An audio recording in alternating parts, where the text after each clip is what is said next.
톡톡사연 구독자 여러분, 안녕하세요. 혹시 옛날 영화 올감이라고 기억하시는 분 있으신가요? 시어머니가 자기 아들한테 집착을 하는 것도 모자라서 아들은 남자라고 생각하고 시집은 며느리를 본인과 아들 사이를 갈라놓으려고 하는 시어머니의 이야기예요. 저 예전에 그 영화를 보면서 참 저런 소름 끼치는 시어머니가 다 있을까 이런 생각을 했었거든요. 그런데 제가 오늘 들려드릴 사연은요, 이 올가미에 나오는 시어머니보다 한층 더 악랄하고 기가 막힌 이야기예요. 그 영화에서 며느리는 시어머니 한 명과 상대하면 됐었지만 저는 저를 대체 뭐라고 생각하는지 모를 시댁 전체와 끝까지 싸웠어야만 했거든요. 그래도 나름대로 제 딴에는 통쾌한 복수를 했다 싶어서 여러분께 꼭 자랑을 하고 싶어가지고 이렇게 사연을 들고 찾아왔어요. 제가요, 살면서 꼭 필요한 순간에 필요한 분들이 안 계셨어요. 저한테도 누구한테도 말 못할 조금 슬픈 사연이 있거든요. 저는 태어나기도 전에 아버지가 돌아가셔서 어머니 혼자 절 키우셨어요. 다른 사연들을 보면 자식 하나 남아서 혼자 키우는 어머니가 정말 사력을 다해서 자식을 길러내는 이야기도 많이 본 것 같은데요. 아쉽게도 저희 어머니는 어머니 스스로를 챙기기에도 많이 힘든 시기셨나 봐요.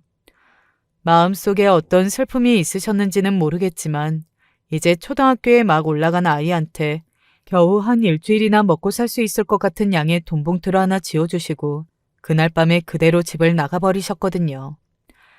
제가요, 사실 초등학생이긴 하지만요. 그날 저희 엄마가 집을 나가는 걸 알고 있었어요. 모를 수가 없었던 게 그날이 크리스마스 이브였거든요. 제가 그 나이 때까지만 하더라도 산타 할아버지가 세상에 있을 때라고 철석같이 믿었던 때라서 저는 머리맡에 있는 편지에다가 다른 애들이 인형을 적고 장난감을 적고 할 때 엄마가 걱정 안 하게 돈 많이 주세요. 뭐 이런 내용의 편지를 써놓고 잠들었던 것 같아요. 그러니 그 새벽에 부스럭거리는 소리가 났으니 당연히 내 편지를 읽으러 산타 할아버지가 오셨구나. 그런데 산타 할아버지는 어린이가 일어나면 선물을 안 주시고 바로 사라진다고 했으니까 나는 절대 아는 척을 안 해야지. 그렇게 두 눈을 꼭 감고 집에서 온갖 부스럭거리는 소리가 나는 것도 애써 무시하고 다시 잠에 들었어요. 그리고 다음날 눈을 떠보니 제 머리맡에 놓여져 있는 건 돈봉투였죠. 처음에는 산타 할아버지가 정말로 내 소원을 들어주셨구나. 뛸 듯이 기뻐했어요. 그러나 그 안에 들어있는 엄마의 편지를 읽고 나서야 저는 제가 말도 안 되는 꿈을 꾸고 있었다는 것을 깨달았죠. 그 작은 애가 엄마가 없는 일상을 뭐 상상이나 할 수 있었겠어요. 그러니까 그냥 그걸 보고도 멍했죠. 대체 이게 무슨 일인가 상황 파악이 안 됐다고 하는 게 더 맞겠네요. 그래서 그 뒤로 제가 어떻게 했냐면요. 집을 막 뒤져가지고 친척들 번호가 써있는 전화번호부를 찾아서 친척들한테 다 전화를 했어요. 그 어린애가 말이에요. 우리 엄마가 아무래도 나를 두고 도망간 것 같다. 우리 엄마가 돈 봉투를 두고 나가버렸어요. 어떤 친척은 전화를 받자마자 제 이야기를 더 듣지도 않고 그것은 네 팔자다 하면서 전화를 확 끊어버리시는 분도 있었고요. 어떤 분은 지금 자기가 저를 데리러 올 수 없는 사정에 대해서 구구절절 설명을 해주신 분도 있었어요. 그리고 저를 유일하게 봐주신 건 저희 할머니였죠. 다른 사람이랑 새로 결혼을 해도 좋으니까 다른 건 몰라도 너 하나만 잘 키워라. 그렇게 약속을 하고 따박따박 돈이나 타가더니 결국 그렇게 내뺐구나. 할미 집으로 와서 살자. 할미가 곧 데리러 가마. 처음에는 할머니가 제 이야기를 들어주셨고 저는 그동안 엄마가 저한테 얼마나 관심이 없는 사람이었는지 산타 할아버지인 줄 알았는데 엄마가 집을 나가버렸다고 이야기하면서 할머니에게 처음으로 목 놓아 울었던 것 같아요. 어린 제가 감당하기엔 정말 너무나도 크고 힘든 일이었어요. 엄마랑 둘이서 살아가고 있던 일상이 한순간에 무너져 내렸으니까요. 그리고 저는 저를 데리러 오신 할머니 손에 이끌려 할머니 집으로 가서 살게 되었습니다. 할머니 역시 할아버지를 결혼한 지 얼마 안 되어 사고로 떠나보냈기 때문에 엄마가 얼마나 힘든지 잘 알고 있었다고. 그래서 다른 건 몰라도 혼자서 애 키우는데 시댁된 도리로 그 정도는 해줘야지 않겠냐 싶어서 저희 엄마한테 매달 돈을 보내주시고 계셨대요. 이미 알코올 의존증 수준까지 갔던 저희 엄마는 그 돈을 저를 돌보는 데 쓰지 못하고 본인의 답답함을 해소하고 스트레스를 푸는 데 썼던 거죠. 그래도 할머니 집에 와서 좋았던 건 엄마한테 더 이상 그 지긋지긋한 신세 한탄을 듣지 않아도 된다는 거였어요. 매일같이 술에 취한 엄마는 어린 저를 붙잡고 그랬거든요. 너, 내가 아주 이상해 보이지? 네가 나중에 꼭 혼자가 돼봐. 엄마가 얼마나 하루하루 너랑 같이 콱 죽어버리고 싶은 심정으로 버티고 있는지. 너도 자식 낳아서 혼자 되면 알걸? 저주에 가까운 악담을 퍼부으면서 초점 없는 눈으로 저를 붙잡고 흔드는 엄마가 저는 너무 싫고 무서웠어요. 그리고 혹시라도 저런 말을 했던 엄마가 나를 정말로 죽이지는 않을까. 매일 밤마다 엄마가 베개로 제 얼굴을 짓누르고 있는 상상을 하면서 오늘은 엄마가 귀찮았으면 좋겠다. 내일도 엄마가 귀찮아졌으면 좋겠다. 그렇게 생각하면서 하루하루를 버텼죠. 할머니네 집에서 보냈던 유년 시절은 별다를 거 없이 흘러갔어요. 애 하나를 덜컥 맡아서 키울 정도로 저희 할머니가 부유하고 여유로운 사람은 아니었지만 그래도 할머니는 정말 최선을 다해서 저를 길러주셨다고 말할 수 있어요. 저도 그런 할머니에게 누가 되고 패가 되지 않기 위해서 죽을 힘을 다해서 살았던 것 같고요. 제가 다른 분들처럼 공부에 특출났던 재능이 있었던 건 아니었고 공부를 해도 대학에 갈 수 있을까 하는 때였는데 그때 저한테 꼭 맞는 진로를 만나게 된 거예요. 매일 교실 뒤편에서 가위 하나 들고 애들이 저한테 앞머리를 좀 잘라달라면서 줄을 서서 기다리곤 했어요. 사람들 머리를 만지는 게 왜 그렇게 재밌던지요. 그때는 문구용 가위를 들고 언젠가 미용실에서 봤던 사람들을 흉내내는 정도였지만 내가 정말 좋아하는 일을 하면서 돈을 벌려면 나는 미용 일을 배워야겠다. 그렇게 생각했죠. 그래서 저는 고등학교를 미용고로 진학해서 본격적으로 학교도 다니고 일도 배우고 그랬어요. 지금은 어떨지 모르겠는데 제가 미용을 배우던 시절에만 하더라도 엄청나게 열악했거든요. 고등학교를 다니면서도 실습을 목적으로 거의 돈 한 푼 안 받고 미용실에 나가서 일을 배운다고 학교 끝나면 거기 가서 일을 하고 바닥을 좀 잘 쓴다 하면 샴푸를 가르쳐주고 그런 식으로 실전에 바로 뛰어들어서 하나하나씩 일을 배우기 시작했어요. 저희 남편과 시어머니는 제가 고등학교 3학년 때 처음 실습을 나갔던 미용실의 대표 원장님과 직원이었어요. 너 이렇게 애가 매가리가 없어서 일이나 제대로 할 수 있겠니? 부지런히 빗자루랑 들고 다니면서 머리카락이나 쓸어라. 미용 기술을 알려주고 싶어도 이렇게 다 바닥에서부터 시작하는 거야. 선배들이랑 공평하게 시작해야지. 거기 저랑 비슷한 또래의 다른 학교에서 온 스텝 애들이 한 너댓면 된 것 같았는데 제가 새로 들어온 날 저를 구석으로 끌고 가서 몰래 이야기를 해주더라고요. 실습하는데 바꿀 수 있으면 꼭 바꾸라고요. 저는 대체 이게 무슨 소리인가 싶었어요. 이게 말로만 듣던 텃세인 건가? 내가 여기서 일을 관두면 다른 데 가서도 일 못하게 소문내고 그러는 건가 하고요. 우리가 너 걱정돼서 얘기해주는 거야. 우리야 정말 오갈 데 없는 애들이니까 여기서 꾸역꾸역 버티면서 일하고 있지만 넌 그런 게 아니라면 지금이라도 빨리 도망가라고. 우리 월급 얼마 되지도 않는 거 잘 알고 있지? 얜 2달 동안이나 밀렸고 나는 이번 달 월급 못 받았어. 여기 원장이 그렇게 못된 걸로 소문이 자자하더라고. 이렇게 애들한테 부려먹을 대로 다 부려먹고서 어디 나간다고 하면 너 다른 데 취업 못하게 자기가 앞길 막을 거라고 협박하고. 우리도 이미 다 당해본 것들이라 미리 이야기해주는 거야. 너 당하지 말라고.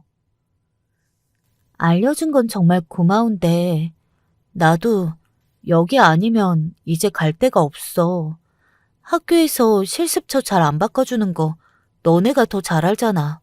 그 원장님이 공갈인지 협박인지 몰라도 나 정말 여기서 쫓겨나서 누가 앞길이라도 막으면 여기서 더 할 수 있는 게 아무것도 없어. 그나마 그 힘든 미용실 생활에서 의지가 됐던 건 제 또래의 친구들이었어요. 저도 구구절절 제 사연을 이야기했죠. 할머니랑 이렇게 둘이 지내는데 제가 아무것도 못하고 쫓겨난 걸 알면 할머니 마음이 어떠시겠냐. 그래서 나는 죽이 되든 밥이 되든 여기서 꾸역꾸역 버티다가 관둘 거다. 제 이야기를 듣더니 또래 친구들은 눈물을 훔치기도 하고 네가 잘 버틸 수 있도록 어떻게든 도와주겠다면서 서로 으쌰으쌰하는 그런 사이가 되었죠. 그래서 저희는요, 낮에는 그렇게 바닥 쓸고 손님 계산하고 미용 가는 거리가 멀어 보이는 잡일들만 계속하다가요. 다른 사람들이 다 퇴근하고 난 시간에 저희들끼리 모여서 실습처럼 서로 곁놀지로 배웠던 기술들을 알려주고 그랬어요. 혹시라도 불이 켜져 있는 걸 보면 원장님, 그러니까 저희 시어머니에게 들키기라도 할까봐 커튼을 꼭꼭 닫아놓고 불빛이 새어가지 않도록 아주 작은 불만 켜놓고 아까 옆에서 보는데 머리를 자를 때 가위를 이렇게 돌리더라. 하고 나서 이렇게 마무리를 하더라. 서로 서툰 가위질을 공유하고 알려주면서 그렇게 나머지 학습을 했죠. 전 마냥 기쁘고 벅찼어요. 이렇게 스스로 뭔가를 배우고 해낼 수 있다는 사실만으로도 제 미래가 조금씩 바뀌고 있다는 생각을 했거든요. 그런데 저희 나머지 학습은 얼마 안 가 정체를 들키게 되었습니다. 다행히 원장님은 아니었고 원장님의 아들인 남편한테 말이에요. 그날도 애들이랑 머리를 맞대고 안쪽 방에서 막 가위질 연습을 하고 있는데요. 미용실 입구가 덜컹거리는 소리가 들리더니 곧 문이 열리더라고요. 저희는 다 기겁을 해서 어떻게 해야 되냐면서 난리가 났죠. 저는 애들을 한번 둘러봤어요. 그래도 전도 유망한 애들이고 저만큼이나 사연 많은 친구들이었기 때문에 이 애들이 다 같이 걸려서 다 같이 벌을 받는 것보다 누구 하나 총대를 메고 혼자 나서면 그게 좀 덜하지 않을까? 그렇게 생각을 했어요. 그래서 애들이 말릴 틈도 없이 안쪽 방 불을 딱 끄고 저 혼자 조용히 입구로 나갔죠. 거기엔 남편이 있었어요. 다 퇴근한 시간에 여기서 지금 뭐 하고 있는 거야? 너 혼자야? 네, 저 혼자예요. 죄송해요.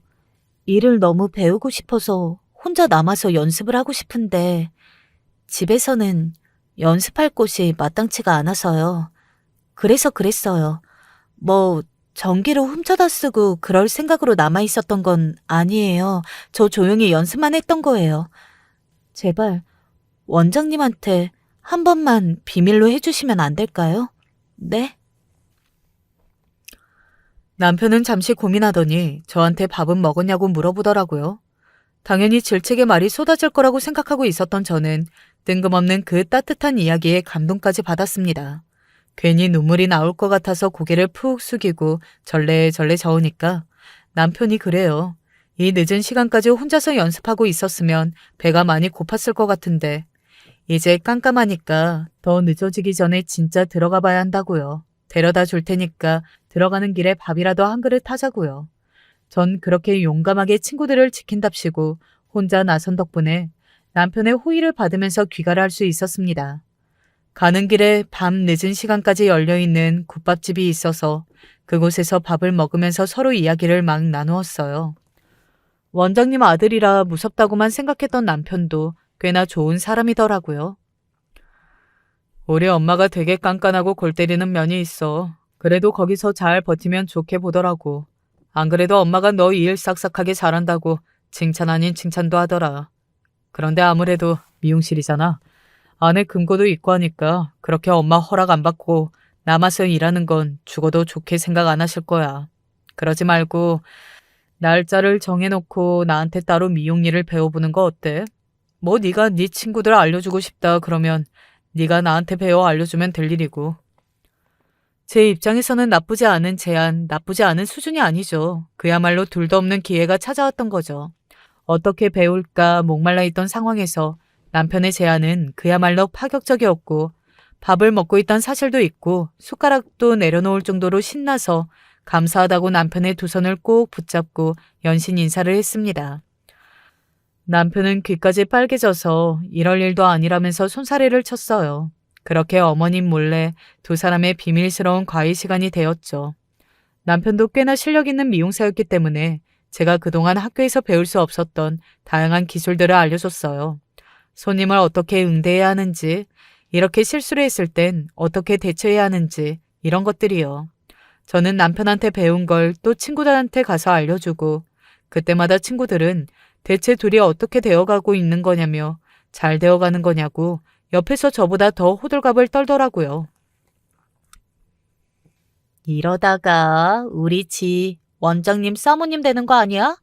왜 아들한테 미용실 물려주신다고 했잖아. 그런 사람이랑 잘 되면 우리 지희가 사모님 소리 듣는 거지 뭐. 애들한테 그런 거 아니라고 손사래를 쳐가면서 부인하긴 했지만 웬걸요? 사람이 한 공간에 붙어 있다 보면 자연스럽게 정이 들고 그런 거 아니겠어요? 그래서 힘든 회사일수록 사내 연애를 하는 사람들이 그렇게 많다고 하잖아요. 저도 힘든 생활을 버티면서 제가 유일하게 의지할 수 있는 곳은 할머니뿐이라고 생각을 했었는데 제 인생에 새롭게 들어온 남편 덕분에 하루하루가 즐거웠습니다.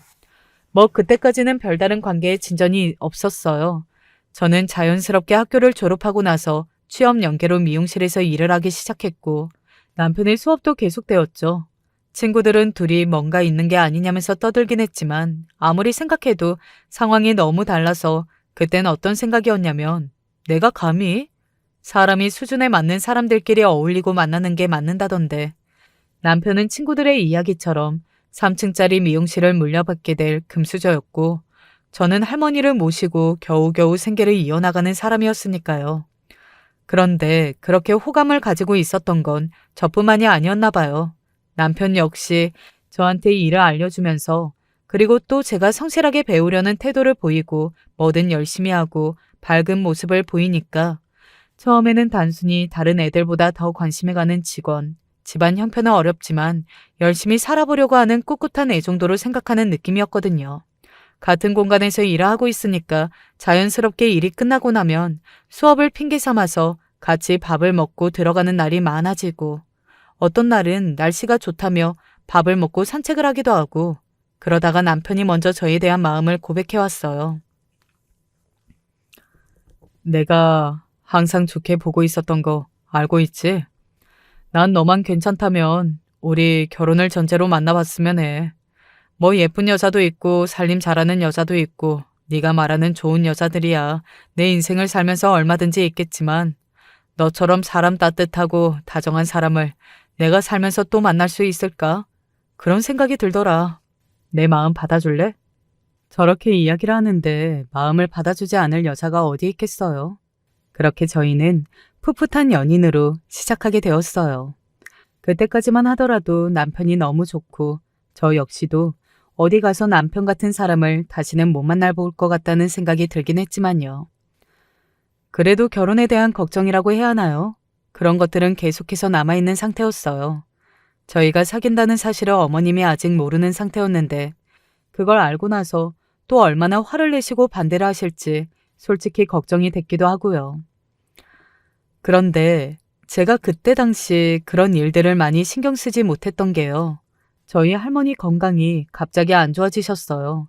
제가 아직 효도를 해야 할 날들이 많이 남았는데 고령이신 할머니는 제가 효도할 때까지 기다려주시는 게 그렇게 어려웠던 걸까요? 그 과정에서 남편에 대한 마음이 참 깊어졌던 것 같아요. 할머니가 위독하시고 살 날이 얼마 남지 않았다고 병원에서 그렇게 이야기하는데 제가 어떻게 일이 손에 잡히겠냐고요. 미용실에 견습생으로 들어온 이후로 한 번도 휴가라는 걸 가져본 적이 없었는데 이번엔 사정이 사정인 만큼 어머님에게 조심스럽게 이야기를 꺼냈죠. 저 원장님, 지금 저희 할머니가 몸이 많이 안 좋으셔서요. 병원에서 슬슬 마음의 준비를 해야 할 것 같다고.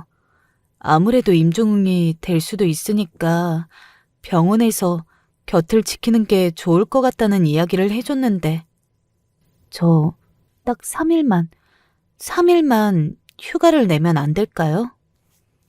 예, 여기 너처럼 사연 없는 사람 없는 줄 알아? 우리도 다 휴가 쓰려는 사연은 차고 넘쳐. 너는 뭐 쉴 거 다 쉬고 그러면서 일하는 줄 아니? 넌 일 배우러 온 주제에 뭐 그동안 휴가를 한 번도 안 썼으니까 이번에 이야기하면 그냥 휴가를 쓸 수 있게 해줄 것 같았어? 너 그런 안일한 태도로 내 밑에서 일 배우고 있는 거면 당장 관둬라, 어? 돌아오는 건 냉담한 반응이었죠. 제가 그렇게 호되게 혼나고 있는 꼴을 보면서 친구들도 안쓰러워서 아무 말도 못하고 있었고, 저 역시도 당장 여기서 그만두게 된다면 제 진로나 미래가 불투명한 상황이기도 했고, 아주 작은 월급이긴 했지만 그거라도 받아가지 않으면 할머니 병원비를 납부하기도 어려운 상황이었거든요. 정말 눈물을 꾹꾹 눌러 참아가면서 아니다, 괜찮다. 원장님 말씀이 맞다. 그냥 돌아가서 일을 하겠다. 그렇게 발걸음을 돌릴 수밖에 없었습니다. 그런데 그런 상황에서 일을 제대로 집중할 수 있는 사람이 몇이나 되겠어요. 하루 종일 실수 연발에 누가 괜찮냐고 물어보기만 해도 눈물이 찔끔찔끔 나와서 혼났죠. 그런데 그 이야기가 남편 귀에도 들어갔나 봐요. 오후에 일을 하던 남편이 대뜸 어머님에게 다가가서 요즘에 실습생이든 견습생이든 휴가 제대로 안 주면 본인이 아니라 다른 사람들이 쳐다보고 노동청에 고발할 수 있다고, 또 그렇게 되면 얼마나 골치 아프냐고 슬슬 이야기를 꺼내더라고요. 뭐 고소, 고발 이런 거는 많이 당해보기도 했고 이골이 난 상황이었는지 별로 대수롭지 않게 생각하던 어머님도 아들이 이야기를 시작하니까 어라? 이게 정말 잘못된 건가 싶으셨겠죠. 마음에 안 든다는 표정으로 뚱하니 계시다가 손가락만 까딱까딱하면서 절 부르시는 거예요. 예, 너도 휴가 안 주면 나 고소하려고 그랬니? 그래서 나한테 휴가 달라고 물어본 거야? 아니에요. 저 정말 할머니께서 위독하시다고 그러셔서 원장님께서 휴가만 주시면 제가 새벽, 저녁, 주말 다 반납하고 출근해서 뒷일이라도 다 할게요. 샴푸질 청소도 하고 집기 처리하는 것도 당번 없이 그냥 제가 다 할게요. 정말 할머니가 걱정돼서 그래요. 잠깐 고민하던 어머님은 주변 직원들이 저희 상황을 보면서 웅성거리는 걸 느끼셨는지 앞치마 벗고 가보라고 귀찮은 팔이라도 쫓는 것처럼 손을 그렇게 휘적거리면서 쫓아내듯 휴가를 주셨어요. 울면서 할머니께 바로 뛰어갔죠. 그리고 참 신기한 게요. 저희 할머니가 저를 기다리기라도 하셨던 것처럼 휴가를 낸 이튿날에 세상을 떠나셨어요. 그때 남편의 기지를 발휘해서 제가 휴가도 제대로 못 쓰는 상황이었다면 전 정말 할머니의 임종마저 지킬 수 없는 상황이었을지도 모르는 거죠. 지금도 그거 하나는 남편한테 정말 고맙게 생각하는 부분이에요. 장례식장에서요. 뭐 할머니 손님이 얼마나 됐겠어요. 그렇다고 제 손님은 얼마나 됐을 거고요. 그렇게 장례식장에 손님이 없고 조용하기도 쉽지 않은데 할머니 마지막 길을 이렇게 조용하고 쓸쓸하게 보내드릴 수밖에 없는 손녀의 입장이 참 마음이 아프고 속상하더라고요. 그렇게 씁쓸하게 빈소를 지키며 정말 이제 이 세상에 나 혼자밖에 남지 않았구나 하는 허탈한 마음과 할머니 병원비며 장례 비용은 또 어떻게 마련을 해야 하나 현실적인 걱정들을 떠안고 눈물을 찍어내고 있는데 곧이어 장례식 밖에서 시끌시끌한 소리와 함께 사람들이 밀려 들어왔어요. 남편을 시작으로 해서 저희 미용실 식구들이었죠. 저는 얼굴도 처음 보는 선생님들까지 남편이 아무래도 바리바리 다 데리고 온 모양이더라고요. 물론 원장님이셨던 어머님의 얼굴은 보이지 않았지만 그런 걸로 아쉬워할 겨를도 없이 사람들이 물심양면 장례를 도와주었어요. 덕분에 정말 우울하게 시작해 끝날 것 같던 빈소도 이제 제법 따뜻한 분위기가 돌더라고요. 나 김 선생님 진짜 다시 봤잖아. 미안한 이야기긴 한데 솔직히 나도 시댁 눈치 때문에 일 끝나고 빈소 한번 들리려고 해도 그게 쉬운 상황이 아니었거든. 김쌤이 우리한테 한 명 한 명씩 돌아가면서 가뜩이나 손님도 없을 텐데 거기 울적하게 앉아있으면 기분이 얼마나 안 좋겠냐고. 식구 좋은 게 뭐냐고. 기운이라도 좀 보태다주고 오자고 부탁을 하고 다녔다니까. 솔직히 그 이야기를 듣는데 제가 얼마나 고마웠겠어요. 이 사람은 내 등을 쳐먹고 설령 사기를 친다고 하더라도 나는 이 사람한테 이 한순간의 기억으로 평생을 고마우면서 살아야지. 그렇게 결심했을 정도였으니까요. 그렇게 남편 덕분에 할머니의 마지막을 마음 편히 잘 보내드릴 수 있었고, 그때쯤 남편에게 청혼을 받게 되었습니다. 세상에 저 혼자만 남겨진 것처럼 장례식장 구석에서 잔뜩 웅크리고 울고 있는 제 모습을 보고 내가 저 사람 편이 되어줘야겠다. 그렇게 결심을 했대요. 저도 지난 일들을 통해 남편의 댐댐이가 얼마나 괜찮은 사람인지 알 수 있었고 이 사람과 함께라면 어떠한 시련도 이겨낼 수 있겠다 생각되어 청혼을 승낙했습니다. 그때까지만 해도 제 앞에 펼쳐질 수많은 난관들은 예상도 못하고 있었어요. 우선 결혼을 허락받기 위해 시댁의 허락을 받는 것부터가 쉽지 않았습니다. 상대는 그도 그럴 게 제가 그 밑에서 일을 해봐서 알잖아요. 시어머니가 정말 보통 분이 아니셨거든요. 오죽하면 남편도 자기 엄마한테 결혼 허락받으러 가는 건데 손에 땀을 줄줄 흘릴 정도로 긴장을 하더라고요. 그래서 저는 그동안 다른 건 몰라도 일 하나만큼은 장깨 안 부리고 성실하게 잘해왔다고 생각했으니까 그게 어머님한테는 크게 플러스 요인이 되지 않을까 나름 기대 아닌 기대도 했었어요. 그런데 인사를 가보니까 알겠더라고요. 제 기대가 얼마나 헛된 일이었는지를요. 너, 내가 이런 모자란 애랑 결혼하라고 여태까지 결혼 안 하고 있던 거 그냥 눈 감고 있었던 줄 아니? 너 할머니랑 둘이 사는데 할머니도 최근에 돌아가셨다며. 그럼 그냥 천혜고어 아니야. 예, 네가 양심에 손을 얹고 생각해봐라. 너 같아도 네가 열심히 키워놓은 아들이 천혜고아한테 장가간다면 옳다구나 하고 쌍수 들고 환영하겠니? 남편은 이 사람 아니면 안 된다며 죽어도 이 사람이랑 결혼하고 죽어야겠다며 완강한 태도였고 시어머니는 더 완강한 태도셨습니다. 인사를 드리려고 과일이며 선물이며 보따리를 바리바리 싸가지고 들고 온 손이 민망할 정도로 집에 발조차 못 붙이게 하고 싶어 하시는 것 같았어요. 결혼할 사람을 소개시켜주겠다는 남편 손에 이끌려 들어온 저를 보자마자 이딴 애랑 지금 결혼을 하겠다고 내 앞에 데려다 놓은 거냐면서 당장 나가라고 거실 항아리에 있는 소금까지 꺼내다가 뿌리셨습니다. 남편이랑 둘이서 소금을 얻어맞으면서 이렇게 시작부터 고된 결혼 생활이 정말 성공할 수 있을까? 우린 인연이 아닌 게 아닐까? 그런 생각이 들었어요. 혹시 소금으로 맞아보신 분이 있을까요?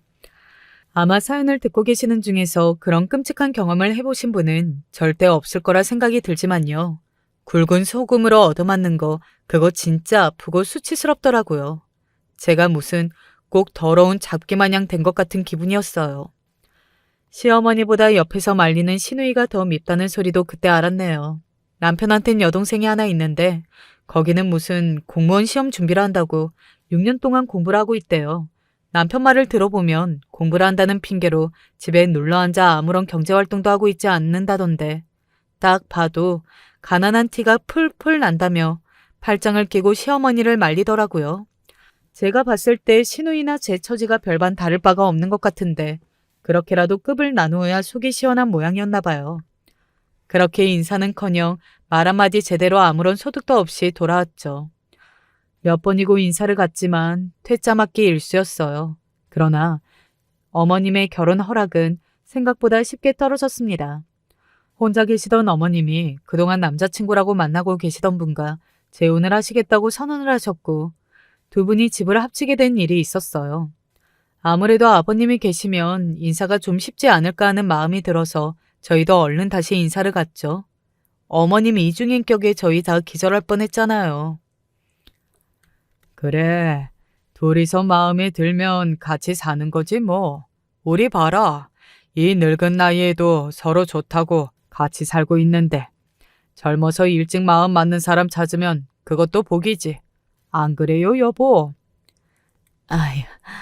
당신도 참. 이런 집안 대소사는 당신이 신경 쓸 거 없이 내가 결정한다니까. 아니, 나는 다른 건 다 마음에 드는데 양친이 안 계신 게 마음에 걸려서. 요즘 세상에 고리타분하게 그런 걸 따지는 사람들이 어디 있나? 그렇게 따지면 나도 젊었을 때 부모님 다 여의고 맨손으로 여기까지 온 사람인데. 하하하. 원래 세상에 기댈 데 없는 사람들이 더 열심히 사는 법이에요. 안 그러냐, 새아가? 저 진짜 별도 없죠? 그 새아가 소리가 그렇게 듣기가 좋고 반갑더라고요. 그땐 뭐에 씌였는지 뭐에 홀렸는지 남편이랑 남은 인생 함께 살아갈 수만 있다면 이러한 시련 정도는 아무것도 아니라는 생각을 했었다니까요. 이야기를 들으면서 혀를 차셔도 좋고 손가락질을 하셔도 좋아요. 저도 지금 돌아와서 다시 생각해보니까 그런 취급을 꾸역꾸역 참아가며 결혼 허락을 받아야 할 정도로 제가 모자라거나 부족한 사람이 아닌데 그땐 왜 그랬나 모르겠어요. 어쨌든 어머님 입은 대빨 나오셨지만 아버님을 진짜 좋아하시긴 좋아하시는 모양이시더라고요. 아버님이 슬슬 달래가면서 그래도 애들이 좋아 죽겠다는데 어떻게 하냐. 어른 된 도리로 우리가 이해해주고 응원해주자 말씀하시니까 알겠다고 너네 맘대로 해라 그러세요. 참 기가 막히죠. 소금까지 맞아가면서 퇴짜를 맞은 게 몇 번인데 이렇게 아버님 말 한마디에 또 홀라당 넘어가 버릴 줄 누가 알았겠냐고요. 그땐 그런 생각도 하지 않고 마냥 결혼 허락을 받은 게 좋아서 별도 없이 그렇게 남편이랑 둘이 하하 호호 하면서 번갯불에 콩 구워 먹듯이 결혼식을 올렸어요. 둘 다 어머님 밑에서 일만 하고 지냈지 돈을 모을 여력도 여유도 없는 사람들이어서 독립을 할 수 있을 정도로 여유가 생길 때까지는 시댁에서 얹혀 지내자 저희도 그렇게 생각했어요. 물론 어머님이 결혼하면서 시집살이도 안 하고 싶어서 독립 생각부터 하냐고 목에 핏대 세우면서 화를 내신 것도 한몫했지만요. 그렇게 저는 지옥 같은 시댁 생활을 시작하게 되었습니다. 혹시 사연 들으시는 분들 중에서 시댁 식구들과 같이 일을 하시는 분 계세요?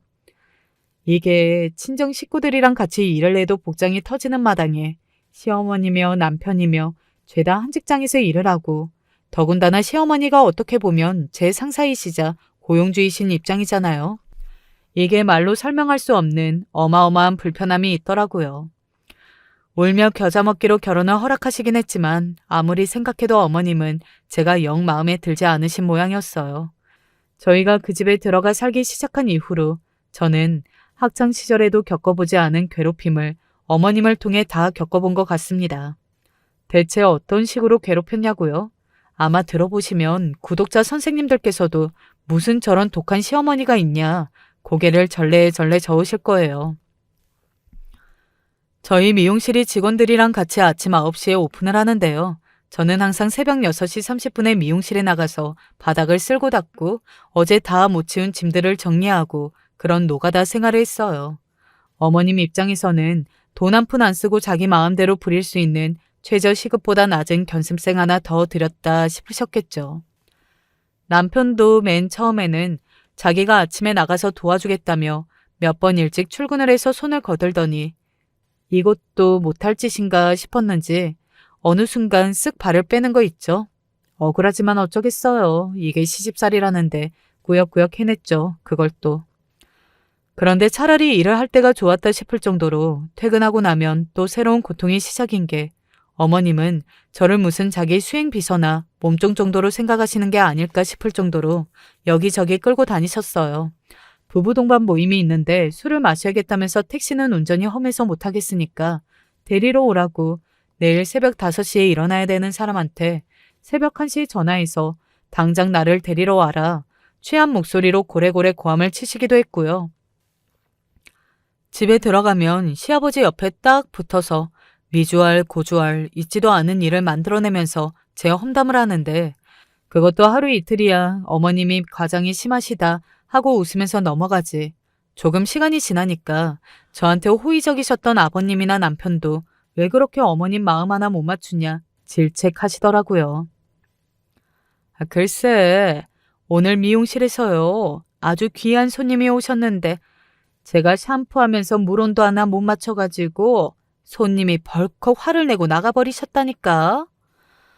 나 정말 우리 며느리 예쁘다 예쁘다 아무리 해도 이제 그렇게 감싸기만 하면 미용실 직원들한테 욕 얻어먹게 생겼어. 요즘 제가친 사고 수습하러 다니느라 하루가 24시간이 아니라 꼭 48시간 같다니까요. 매번 이런 식이에요.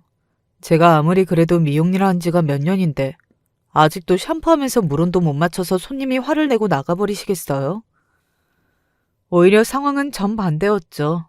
남편은 1층에서 예약을 받고 응대하는 일을 하고 저랑 어머님은 2층과 3층을 왔다 갔다 하면서 손님을 응대하는데 오히려 어머님이 손님 머리에 중화제를 발라놓고 전화 받느라 시간을 깜빡한다거나 어디서 전화를 그렇게 많이 받는진 몰라도 뻑하면 일을 하다 말고 전화 받고 어디론가 나가버리셔서 그 뒤에 화난 손님을 달래는 건 온전히 제 몫이었죠. 그런데 저렇게 말 같지도 않은 소리를 하면서 가족들과 제 사이를 이간질하려는 어머님도 웃기고 또 그 말에 홀랑 넘어가서 저를 질책하는 다른 가족들도 어느 순간 다 꼴보기가 싫더라고요. 집안에 그런 악기 들린 것 같은 행동을 하는 사람이 어머님 한 명이었으면 다행이죠.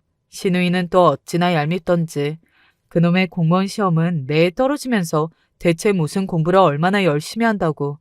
다른 가족은 몰라도 저 혼자 집에 있을 때는 걸어다니는 소리만 내도 문을 벌컥 열고 나와서 자기 공부하고 있는 거 안 보이냐며 빽빽 소리를 질러요. 다른 집 새언니들은 결혼하고 나면 시누이한테 잘 보이려고 이것도 해주고 저것도 해준다던데. 내가 시누이 짓을 너무 안 하는 건가?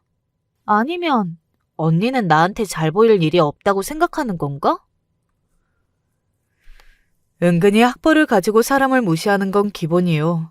월급날 돈 냄새는 어떻게 그렇게 잘 맡나. 자기 오빠한테 말하면 국물도 없을 것 같으니까 만만한 저를 붙잡고 공부하는데 이게 필요하다 저게 필요하다. 새언니도 가족인데 당연히 도와줘야 되는 거 아니냐. 자기가 공무원 시험만 합격하면 다 갚을 건데 왜 이런 거 하나 가지고 생색을 내고 도와줄 생각을 안 하냐. 사연을 적는데도 귀에서 그 앵앵거리는 목소리가 들리는 것 같아 갑자기 짜증이 확 치솟네요. 여튼 그런 미친 집안에서 제가 2년이나 스님같이 시집살이를 해왔다는 게 참 대단해요. 그래도 그때 아주 호된 경험을 해서 고마운 게요. 이제 제가 사회에서 어떤 부당한 일을 당해도 그래도 이게 시집살이보다 낫지. 어떻게 한 번 더 참을 수 있게 되더라고요. 기가 막히죠. 어머님은 아마 모르셨겠지만 저는 그때부터 이를 갈고 있었던 것 같아요. 내가 이 집안에서 이런 취급받고서는 더는 못 살겠다. 그래도 지렁이도 밟으면 꿈틀한다던데. 내가 이 집에서 나가는 한이 있더라도 이 사람들 제대로 엿 한번 먹이고 가야겠다. 그렇게 절치부심하면서 제 칼날을 숨기고 시집살이를 해왔던 것 같아요.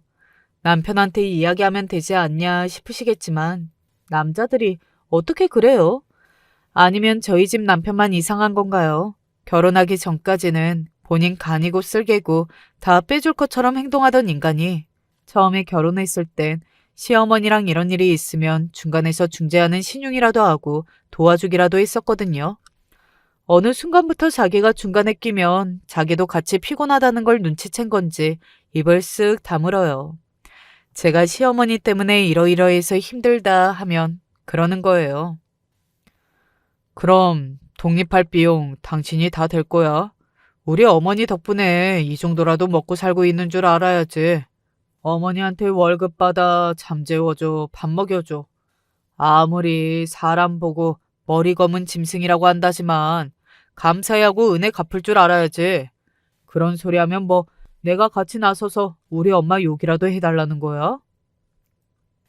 남편의 그 이야기를 듣는데 죽을 때까지 내 편이 되어줄 거라고 생각했었던 남편 역시 내 편이 아니었구나. 자기 가족은 여기 어머님, 아버님, 시누이 이렇게까지만이구나. 나는 이 가족에 영원히 낄 수 없겠구나. 그때 머리를 망치러 얻어맞은 것처럼 정신이 차려지더라고요. 너무 늦긴 했지만 저는 이를 갈고 벼르면서 가족들 꼬투리 잡을 것만 찾고 있었어요. 그런데 정말 감사하게도 꼬투리를 잘 잡혀주시는 어머님 덕분에 저도 쥐고 있을 게 하나 생겼더라고요. 어머님이 일을 하시면서 전화를 그렇게 받고 어디를 나가시나 했는데 개벌은 남 못 준다고 지난번에도 바람으로 이혼당해 놓으시고 아버님 만나시면서 또 바람을 피시는 것 같더라고요. 어머님이 전화를 받고 나가시기에 저도 몰래 따라 나서서 뒤를 밟아보니 그래요. 생전 처음 보는 남자분이랑 팔짱을 끼고 카페에서 하하호호 일은 저한테 내팽개치고 즐거운 한때를 보내시고 계시길래 기념 사진이다 생각하고 사진 몇 장을 찍어두었어요. 그리고 제가 그동안 받았던 월급과 못 받았던 돈들도 이를 바득바득 갈면서 다 정리해 두었죠. 그리고 제가 완전히 터져버리게 된 사건이 곧 생기게 됩니다. 재혼을 하신 지 얼마 안 되셔서 밖에서 바람을 피고 돌아다니시는 것과는 별개로 집에 오면 아버님한테 그렇게 잘하세요. 무슨 현모양처라도 되는 것 마냥 여보, 오늘은 뭐가 어쨌어요? 여보는 뭐가 저쨌어요? 하면서 교태 가득한 목소리로 옆에 딱 달라붙어서 이야기를 하는데 저희 새어머니인데도 그 꼴을 보고 있으면 그렇게 꼴 보기가 싫은 거 있죠? 실컷 그 아양을 떨어놓고 나서 저를 따로 불러서 이야기할 땐 얼굴에 가면이라도 갈아 끼운 것 마냥 정색을 하시고요. 너 내일 모레 너희 아버님 생신인 건 알고 있지? 원래 결혼하고 나서 처음 챙기는 시부모님 생신상은 며느리 혼자서 공을 들여서 차려야 하는 거야. 이게 너 제사상 차리는 것보다 더 중요하다. 어?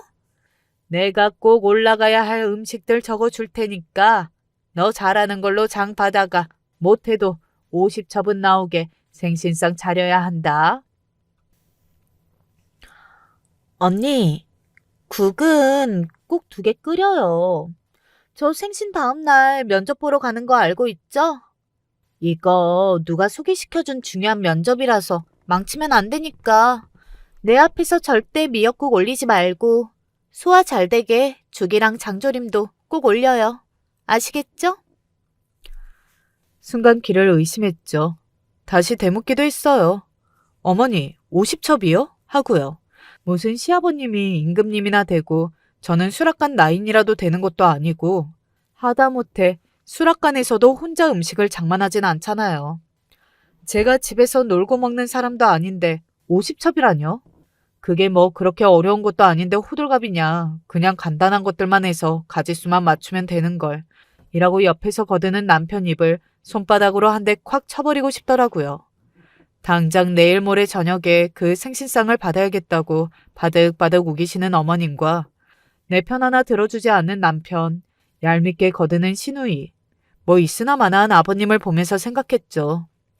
이 인간들아, 너네 정말 사람 잘못 건드렸다고요. 지렁이가 꿈틀하면 어떻게 되는지 제대로 보여줘야겠다고요. 여기서 뭐 50첩은 너무 많다, 30첩으로 줄여달라 흥정을 하고 있어봤자 어차피 이제 안 볼 시댁 식구들한테 더 이상 힘도 쏟고 싶지 않은 생각이 들어서요. 저는 그냥 평소랑 다를 바도 없이 네 알겠어요 하고 말았어요. 그리고 대망의 아버님 생일날 어머님이 아침부터 너네 아버지는 야채들을 좋아하니까 이거는 꼭 다 올려야 된다면서 손질도 안 된 야채들을 한 바가지를 주시고 일을 가셨죠. 그나마 다행이라고 해야 하나요? 생신상 준비하라고 그날 일은 빼주셨네요. 저는 평소랑 똑같이 일어나서 혼자 음식 장만을 했던 것 같아요.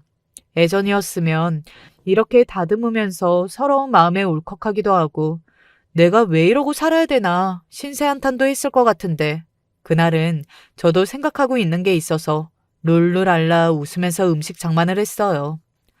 그날 저녁 가족들이 모두 집으로 돌아오고 저는 정말로 50첩 생신상을 다 차렸습니다. 어머님도 이게 시키니까 진짜 해냈네 하는 눈치셨지만 저는 다들 고생 많으셨을 텐데 어서 드시라고 수고 많으셨다고 그러면서 음식을 권했어요.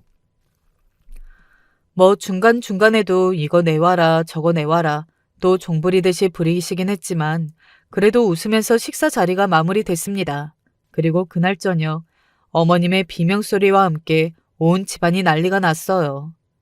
화장실은 2개밖에 되지 않은데 온 가족들이 배탈이 나는지 배를 붙들고 화장실로 달려가서 나올 생각을 안 했죠. 왜냐고요? 이 지렁이가 드디어 한 건 제대로 했거든요. 아버님 생신상을 50첩으로 준비하라는 되도 않는 명령에 정성스럽게 음식을 준비하고 간 대신에 설사약을 탔거든요. 혹시라도 저 혼자만 멀쩡하면 가족들이 괜히 저를 의심할까봐 저도 조금 먹고 화장실을 들락날락거리는 신용을 했는데 욕심껏 입에 음식을 막 우겨넣던 어머님은 배가 꽤나 아프셨나 봐요. 화장실에 한참을 앉아 계시더니 얼굴이 하얗게 질려가지고 졸도까지 하시는 바람에 그 새벽에 집으로 구급차가 오고 난리도 아니었어요. 다음날 병원은 더 아수라장이었죠. 어머님은 네가 음식에 무슨 짓이라도 한 거 아니냐. 기력도 없어서 링거를 맞고 누워있는 주제에 소리칠 기운은 남았는지 저한테 빽빽 소리를 지르시고 신우이는 면접을 못 보러 가겠다면서 울고 불고 난리도 아니었어요. 저도 아파서 누워있는 마당에 저한테 왜 그러세요? 아무래도 어머님이 주신 야채가 잘못된 것 같은데. 그러자 신우이는 이제 자기 엄마한테 성질을 빽빽 부리기 시작했죠. 그때였어요. 자리에 누워있던 어머님이 몸을 일으키셔서 제가 누워있는 병상으로 오시더니 제 머리를 손바닥으로 퍽 소리가 나게 내리치시더라고요. 저도 참지 않고 꽂혀있는 링거줄을 팍 빼버리고 자리에서 일어났어요. 야, 그럼 내가 일부러 가족들 배탈 나라고 쉰 야채라도 줬다는 거야? 이게 듣자 하니까 밥 잘못해서 온 가족이 이렇게 실려왔으면 죄송한 줄 알아야지. 어디 고개를 빳빳하게 쳐들고 말이야? 온 가족이요? 여기 이렇게 내 식구 말고 저도 가족이긴 해요? 그 전까지 가족이라고 생각해 주셨으면 정말 눈물나게 감사하지만요. 오늘부터 제가 이 인간이랑 이혼하고 갈라설 예정이라서요. 우리 이제 남남이니까 손찌검한 건 그대로 돌려드리는 거예요.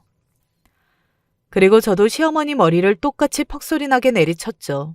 가족들은 다 놀라서 난리가 나고 시어머니는 어버버하면서 저를 쳐다봤어요. 그렇게 끝냈냐고요? 천만에요. 아버님, 아무래도 재혼은 또 실패하신 것 같아요. 이 아줌마 일하러 다니는 척하면서 전화 받고 뺀질나게 나가서 또 남자 만나고 돌아다니거든요. 뭐라고 꼬시면서 결혼을 하셨는진 모르겠지만 이 아줌마로 팔자 피실 일은 글러먹은 것 같으니까 다른 아줌마 알아보세요. 그리고 너도 마찬가지야. 이딴 것도 남편이라고. 야, 양심이 있으면 붙잡지나 말아라. 아, 그리고 아가씨 말이야. 면접 못 간 거 그렇게 아쉬워하지 않아도 될 것 같아. 그딴 정신머리로 살고 있는데 붙어봤자 일이나 제대로 하겠어? 오히려 오늘 면접 보러 갈 회사 사장님 조상신이 도왔나 보다. 아가씨 같은 사람 면접 안 볼 수 있는 것도 천운이지. 앞으로도 계속 그렇게 한심하게 살아. 아무런 발전도 하지 말고 꼭 그렇게 부모님 등골이나 쪽쪽 빨아먹으면서 한심하게 살아. 알겠지? 달라진 제 모습에 아무런 대꾸도 하지 못하는 가족들 앞에 마지막으로 침을 탁 뱉어주고 나왔어요. 뒤에서는 어머님이 아버님께 그런 거 아니라면서 저게 뭐 말 지어내는 거라면서 해명하는 소리가 들리고 저는 그 소리를 들으면서 아버님께 핸드폰으로 어머님이 바람피고 계시는 증거 사진을 전송했어요.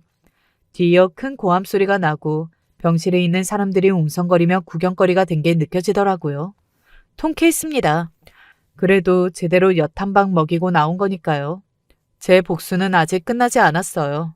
제가 그 미용실에서 일을 한 지 6년 동안 제대로 못 받은 월급이 아직 남아 있었거든요.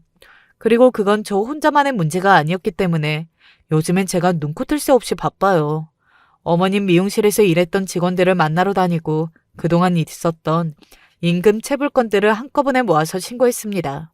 그동안 젊은 애들 녹 빨아먹고 남자들이랑 놀아나셨던 비용을 아주 톡톡히 치르게 되겠죠.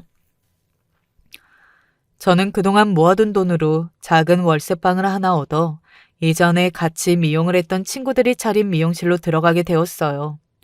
제 사정을 다 아는 친구들이어서 그동안 그 밑에서 너무 말도 안 되게 고생을 했다며 이제는 본인들이랑 제대로 된 미용 일을 해보자고 따뜻하게 맞아주더라고요.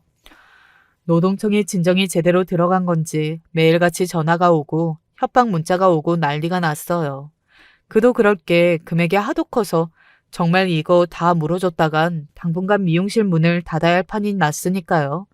제가 하도 연락을 안 받으니까 제가 일하는 미용실까지 남편과 둘이 꾸역꾸역 찾아와서 위자료도 제대로 주고 이혼할 때 원하는 조건이 있으면 다 맞춰줄 테니 제발 노동청에 넣은 신고만 취하해달라 손이 발이 되도록 빌더라고요. 그래서 제가 어떻게 했냐고요? 예, 막내야. 여기 굵은 소금 좀 가져와라. 아무래도 우리가 애기 제대로 낀 것 같아서 액땜 좀 해야겠다. 막내한테서 소금 항아리를 받아들고 제가 처음 인사 갔을 때 당했던 것처럼 두 사람이 온몸이 따끔거려서 꽁지가 빠져라 도망칠 때까지 굵은 소금을 주먹으로 크게 쥐어서 마구 뿌려댔어요. 정말 이 인간들, 이제 내 인생에서 영원히 떼어내겠다. 이 악기 같은 인간들, 퇴마라도 해보겠다 하는 심정으로요. 노동청 조사도 제대로 들어가고 있고 들리는 소문에 의하면 어머님 재혼은 또 보기 좋게 파토가 났다네요. 혹시라도 사연을 들으면서 옛날에 저처럼 웅크린 지렁이처럼 살고 계신 분이 있다면요. 정신을 차리는 데는 때가 없으니까 더 늦지 않게 정신 차리고 그 불구덩이 속에서 빠져나와라. 이렇게 말씀을 드리고 싶어요. 이제 저도 두 다리 뻗고 편안하게 자보렵니다. 앞으로 저 인간들이 얼마나 자멸하는지 구경하려면 뭐 구경하면서 씹을 오징어라도 한 마리 사가지고 오늘은 퇴근해야겠네요. 안녕하세요. 저는 광진구에 사는 40살 김소라라고 합니다. 제가 사연 채널에 이런 걸 보낼 줄은 몰랐는데 살다 보니 이런 날도 있네요.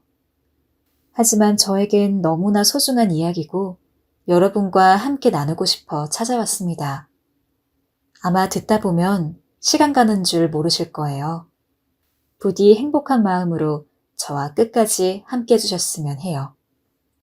여러분은 시누이 하면 어떤 단어가 생각나세요? 갈등? 시댁살이? 저도 사실은 결혼을 결심한 순간 많은 것들이 두려웠어요. 특히 시댁살이며 시누이 괴롭힘이며 그런 것들이요. 하지만 이상하게 들리실지 모르겠지만 저는 처음에 시누이와 사이가 정말 좋았는데요. 어떻게 된 건지 그 이야기부터 먼저 들려드리려 해요. 지금으로부터 5년 전인데요. 어느 날 남편이 출장을 가고 저도 일이 바빠 아이를 봐줄 사람이 없어 시누이가 며칠 동안 저희 집에 묵게 된 적이 있었어요. 시누이와 그때만 해도 사이가 뜸했던지라 어색한 분위기에서 몇 마디 하진 않곤 했어요. 왜냐하면 제가 남편을 처음 만나고 결혼을 했을 때 처음 만난 시누이는 조금 쌀쌀맞은 인상이었거든요. 어떻게 보면 냉기가 있어 보인다고 할까요? 무뚝뚝하기도 했고요. 더군다나 처음 만난 자리인데 제 질문에 성의 없이 대답하는 모습이 마음에 들지 않았어요. 그래서 저는 내심 시누이와는 거리를 두어야겠다는 생각을 했어요. 그런데 시누이와 며칠 지내다 보니 생각보다 다정다감하고 제 아이에게도 지극정성으로 대하는 걸 보곤 좀 놀랐어요. 가족들이 함께하는 자리에서 만나면 항상 딱딱한 얼굴로 있었는데 정말 180도 다른 모습이었죠. 또 저와 단둘이 있으니 말도 잘하고 제게 이것저것 묻기도 하더라고요. 언니 동네에 새로 생긴 빵집 있잖아요. 거기 되게 맛있는데. 좀 이따 제가 사올까요? 괜찮아요? 난 아가씨 애보게 하는 것도 미안한데. 미안하긴요. 제가 원해서 하는 일인데요. 보고 있으면 너무 귀여워서 얼른 저도 결혼하고 싶다니까요. 제가 빵이랑 저녁거리 사올 테니까 천천히 일 끝내고 오세요. 아가씨는 같이 지내는 며칠 동안 절 참 많이도 배려해 주었습니다. 제가 직장 갔다 오면 밥할 시간이 부족하다는 걸 아니까 미리 밥도 해놓고 청소도 해주면서 알게 모르게 배려해 주더라고요. 그러다 보니 저도 마음이 서서히 열렸고 저와 시누인 아이가 잘 때 맥주 한 잔을 하며 서로 속 얘기를 털어놓게 되었죠. 그러다 전 제가 아가씨에 대해 생각했던 걸 솔직히 말했어요. 저 사실 전 아가씨가 절 별로 좋아하지 않는 줄 알았어요. 상견례장에서도 그렇고 표정이 내내 어두워서요. 그래서 내심 제가 마음에 안 드나 뭘 잘못했나 생각하기도 했어요. 아, 그거요? 사실은요, 언니. 시누이가 사실은이라고 하면서 시작한 이야기는 조금은 충격적이었어요. 그건 언니 때문이 아니라 아빠 때문이에요. 아빠와 사이가 안 좋거든요. 저 어렸을 때부터 아빠한테 많이 맞고 자랐어요. 아버진 오빠나 제가 조금만 잘못해도 저희를 너무 엄하게 대했어요. 어렸을 때 물을 좀 엎지를 수도 있고 실수도 할 수 있는 거잖아요. 그런데 그런 실수를 할 때마다 아버진 저희 발가벗겨 쫓아내셨어요. 사람들 다 많은 길거리예요. 오빠한테는 안 그랬지만 특히나 저한테는 더 심했어요. 제가 학교에서 상을 받아와 상장을 내밀었을 때도 칭찬 한마디 없으셨어요. 아니, 관심도 없으셨죠. 외려 말이나 하지 말지 어린 저한테 이거밖에 못하냐 하는 말들을 퍼붓곤 했어요. 그땐 그런 게 상처가 되었다 생각 안 했는데 잘하고 보니까 다 상처였더라고요.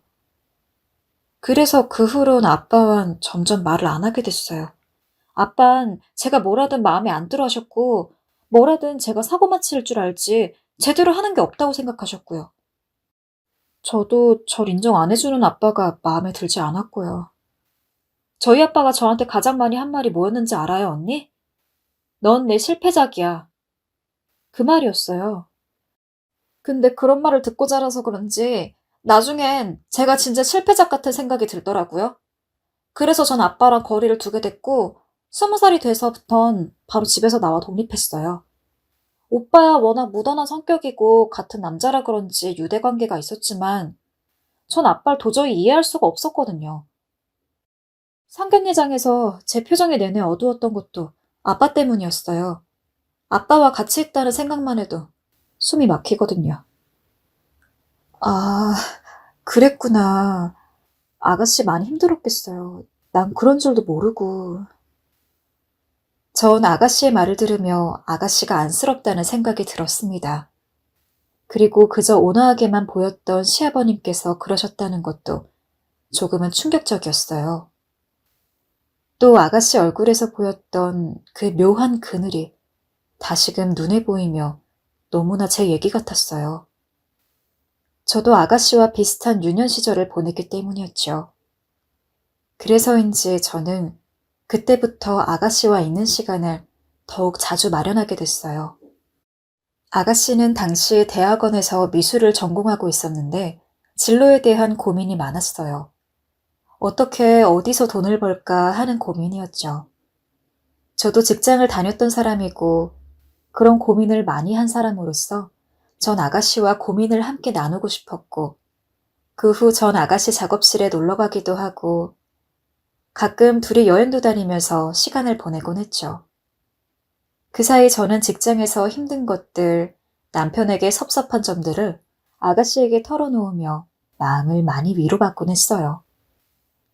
아가씨는 나이는 어렸지만 저보다 어쩔 땐 더 언니 같은 모습으로 절 다독여 주었고 제 마음을 너무나 잘 알아주었어요. 덕분에 전 힘든 시간들을 무사히 지나칠 수 있었고 아가씨에게 너무나 고마웠어요. 그렇게 아가씨는 저의 가장 친한 친구가 되었어요. 그러던 어느 날이었습니다. 진로로 고민이 많았던 아가씨가 저에게 이런 말을 했습니다. 언니, 나 미술학원을 열까 해요. 미술학원이요? 네, 대학원 선배가 성신여대 쪽에 차린 곳인데 원생도 많고 근처에 미술학원이 없어서 할만할 것 같아요. 한번 도전해보고 싶어요. 아이들 가리키는 일도 적성에 맞을 것 같고요. 정말요? 너무 잘됐다. 전 아가씨가 마음을 잡고 새로운 걸 시도한다는 사실이 너무도 좋았습니다. 그래서 전적으로 지지하고 응원해줬어요. 하지만 역시나 아가씨가 예상했던 대로 시아버님의 반응은 좋지 않았어요. 요즘 미술학원이 얼마나 많은데 차려서 망해먹으려고 하냐 하는 말들을 대놓고 하시더라고요. 하지만 아가씨는 익숙하다는 듯 씩씩하게 미술학원을 양도받는 일을 시작했고 그렇게 잘 되어가나 싶었어요. 그런데 어느 날 아가씨가 눈물 콧물 바람으로 저한테 달려와선 울음을 터뜨렸어요. 언니, 나 어떡해요? 큰일 났어요. 알고 보니 아가씨가 차리고자 한 미술학원 옆에 새로운 미술학원이 들어섰고 훨씬 더 크고 좋은 학원이라 엄마들이 모두 그쪽으로 아이들을 보내고 있는 상황이었어요. 어떻게 마음먹고 시작한 사업인데 저는 안타까운 마음에 제 일도 제쳐두고 달려가서 아가씨 미술학원 일을 도와주며 아가씨가 힘낼 수 있게 옆에서 많은 격려의 말들을 해주었습니다. 아가씨도 저의 말을 들으며 힘을 내는 것 같았고요. 그런데 상황은 저희의 바람과는 다르게 흘러갔습니다. 한번 생기기 시작한 미술학원이 우후죽순으로 생겨나면서 아가씨의 미술학원에서 원생들이 쑥쑥 빠져나갔고 어느새 아이들이 10명 이하로 떨어지면서 손해가 어마어마해졌어요. 아가씨는 매일 일이 끝나면 너무 힘들어했고 결국 미술학원을 접기로 하였습니다. 그리고 그때부터였을 거예요. 아가씨는 갑자기 또 다른 사업에 도전한다면서 이 사람 저 사람을 만나러 다니기 시작했고 저와는 거리가 생겼어요. 아가씨, 요즘 하는 일 잘 되어요? 라는 안부 문자를 남기어도 아가씨는 잘 되고 있다는 답만 덩그러니 남겨졌죠. 이상하긴 했지만 전 무소식이 희소식이라 여기며 모든 게 잘 되고 있는 줄로만 생각했어요. 하지만 아가씨와 소식이 끊기고 몇 달 후 갑자기 연락이 왔어요. 명절날 가겠다는 문자였습니다. 명절날? 그간 한 번도 오지 않았던 아가씨가 명절날 온다는 소식에 전 반가워졌어요. 어떻게 살고 있었나, 연애는 하고 있나 하는 시시콜콜한 것들이 궁금해졌죠. 하지만 기다리던 날 아가씨를 다시 만났을 때 아가씨는 너무나 충격적인 모습으로 나타났습니다. 그 옛날에 잘 꾸미고 인사도 잘하고 상냥했던 아가씨의 모습은 온데간데 없었어요. 머리는 산발에 며칠 씻지 못했는지 몸에선 냄새가 풍겼습니다. 아가씨. 호정아. 시부모님도 저도 모두 놀라서 아가씨를 불렀습니다. 하지만 아가씨는 자기 물건을 챙기러 왔다는 말만 하고선 집 안으로 들어가 이것저것 정신없이 헤집기 시작했습니다. 거의 방을 뒤집어 놓을 듯 했죠. 그리고 무언가를 챙겨선 밖으로 나왔어요. 시어머님은 오랜만에 본 딸을 놓지 못하고 밥이라도 한술 뜨고 가라고 애원했습니다. 그러나 아가씨는 시어머니의 말은 뒤로하고 자신을 못마땅하게 보는 시아버님을 바라보다 어떤 말도 없이 밖으로 나가버렸습니다. 아가씨가 나가자 시어머니는 그만 바닥에 주저앉아 버렸고 남편도 혀를 찼습니다. 저는 서둘러 문을 열고 아가씨 뒤를 쫓아갔지요. 허나 아가씨는 제가 뒤따라오는 걸 아는 듯 서둘러 걸음을 옮겼어요. 전 한번 아가씨가 어딜 가나 따라가 보기로 했습니다. 그리고 아까보다 발걸음 소리를 죽여 아가씨와 거리를 두곤 미행을 시작했어요. 아가씨는 구부러진 골목길을 따라 위로 올라갔고 잠시 후 아가씨가 멈춰선 곳은 아주 작고 허름한 고시원이었습니다. 아주 좁은 평수에 방 50개는 들어차 있을 것 같은 곳이었지요. 저는 순간 억장이 무너지는 마음이 되어 아가씨를 불렀습니다. 아가씨! 하지만 아가씨는 뒤돌아보지 않았어요.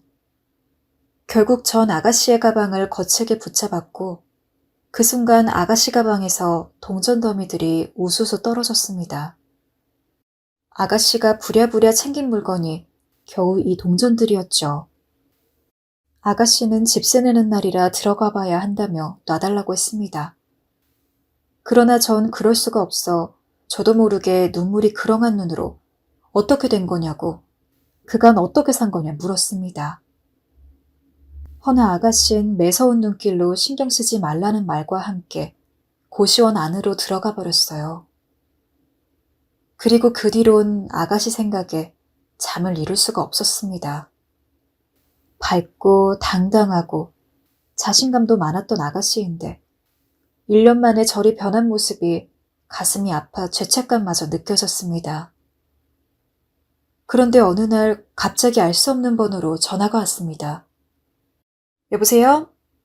언니, 저 호정이에요. 아가씨, 아가씨예요?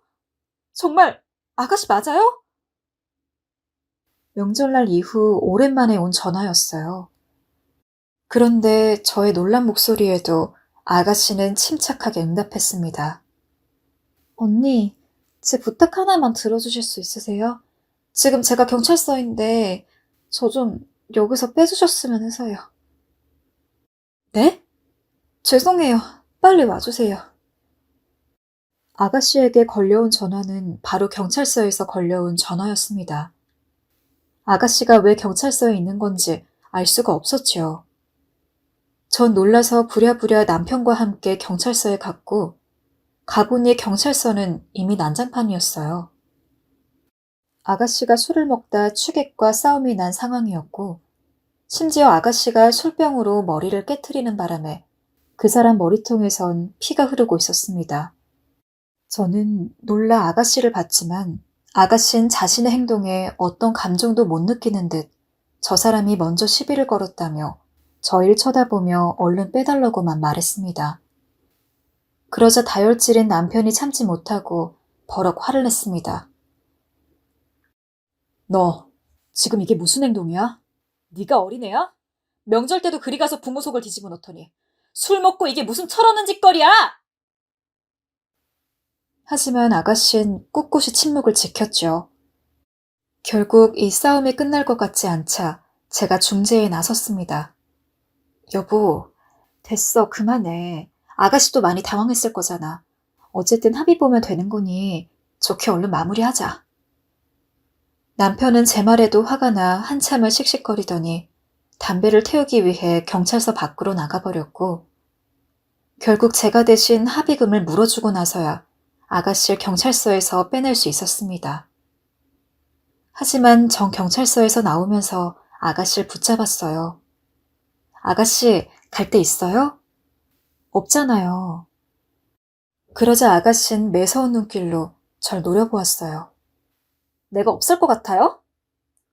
제가 걱정이 되어서 물었다 하자 아가씨는 길길이 날뛰며 언니가 뭔데 내 인생의 간섭이고 훈계질이냐 했고, 그러다 저의 진심 어린 말을 들은 척도 하지 않은 채 떠났습니다. 그리고 아가씨 소식은 다음날 시어머니에게서 들을 수 있었습니다. 아가씨가 집에 와 있다는 이야기였죠.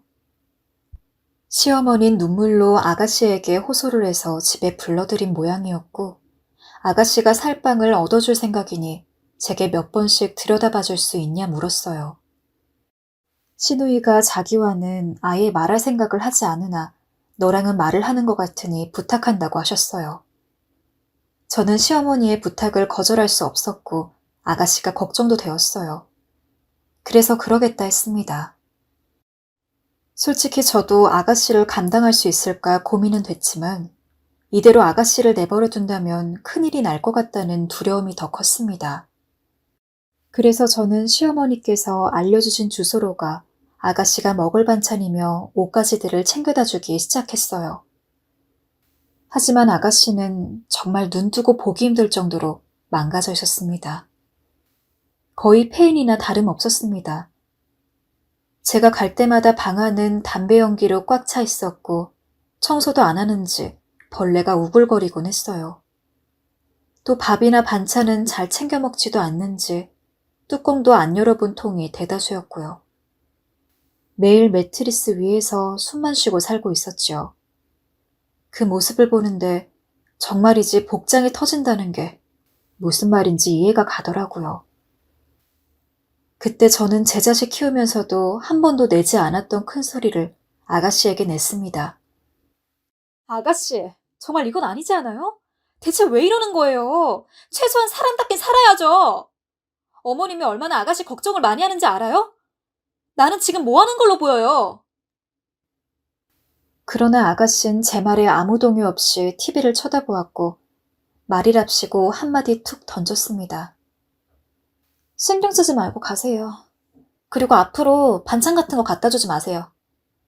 아가씨, 내가 부탁할게요. 제발 이러지 말아요. 아직 어린 나이잖아요. 뭐든 할 수 있어요. 가라니까요. 제 애걸에도 시누이는 차갑게 굳어진 얼굴로 대응했고 결국 저 역시 제 마음에 잔뜩 상처가 난 채 쫓겨났다시피 아가씨 집에서 터덜터덜 나왔습니다. 그런데 갑자기 내가 왜 이렇게까지 해야 하나? 피가 섞인 가족도 아닌데 이렇게까지 해야 하는 생각이 들더라고요. 남편도 안 하는 노력을 더 이상 할 필요성을 못 느꼈습니다. 그래서 전 그 길로 시어머니를 찾아가 아무래도 전 더 이상 못하겠다는 말을 했습니다. 그러자 시어머니는 눈물을 훔치시더니 제게 다소 충격적인, 저는 처음 듣는 아가씨 이야기를 하시는 거였어요. 호정이가 글쎄 사업 2번 망하면서 결혼을 하려 했던 남자가 있었나 봐. 근데 호정이가 빚도 생기고 하니까 그 남자가 안 되겠는지 호정이를 버렸나 보더라고.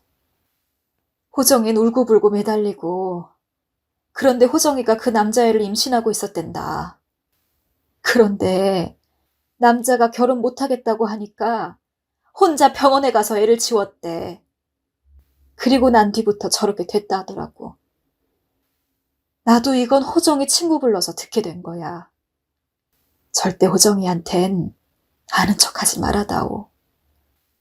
나도 혼자만 알고 있자니 너무 가슴이 무거워서 정말 가슴이 찢어질 것 같구나.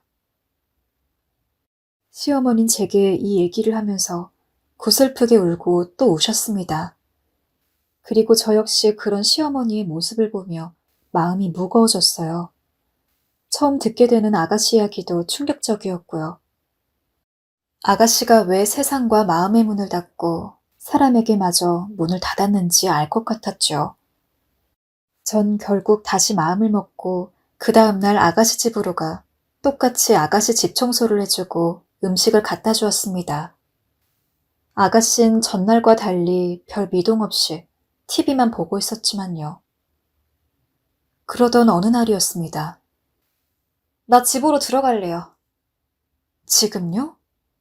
갑자기 집으로 들어가겠다는 아가씨의 선언은 당황스러웠습니다. 갑자기 왜 집으로 가기로 한 건지 알 수 없었지만 아가씨는 그날 곧바로 짐을 싸더니 집으로 들어갔습니다. 시어머니는 돌아온 아가씨를 붙잡고 엉엉 우셨고 시아버지께선 아가씨를 민망한 표정으로 보다 자신의 방으로 들어가셨어요. 하지만 이게 전 재앙의 전조라고 생각지 못했어요. 아가씨가 일으키던 진짜 문제는 그때부터였으니까요. 아가씨는 시어머니 집에 들어간 이후론 정말 막 나가기로 한 사람처럼 집 아무 데서나 담배를 펴대고 가끔은 가구를 발로 차거나 집안 아무 데나 침을 뱉기도 했습니다.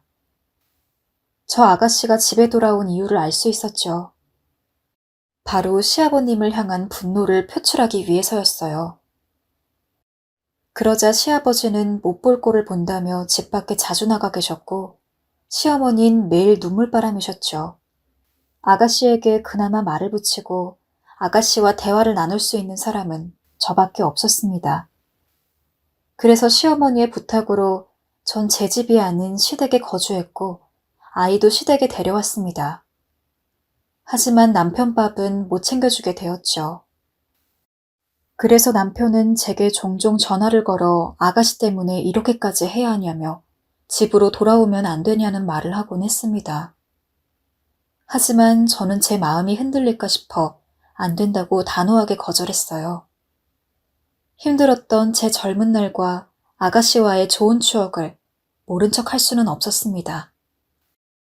그래서 아가씨가 먹는 정신과 약은 점점 늘어났고 병세는 나아질 기미를 보이지 않았지만 전 희망을 포기하지 않고 있었습니다.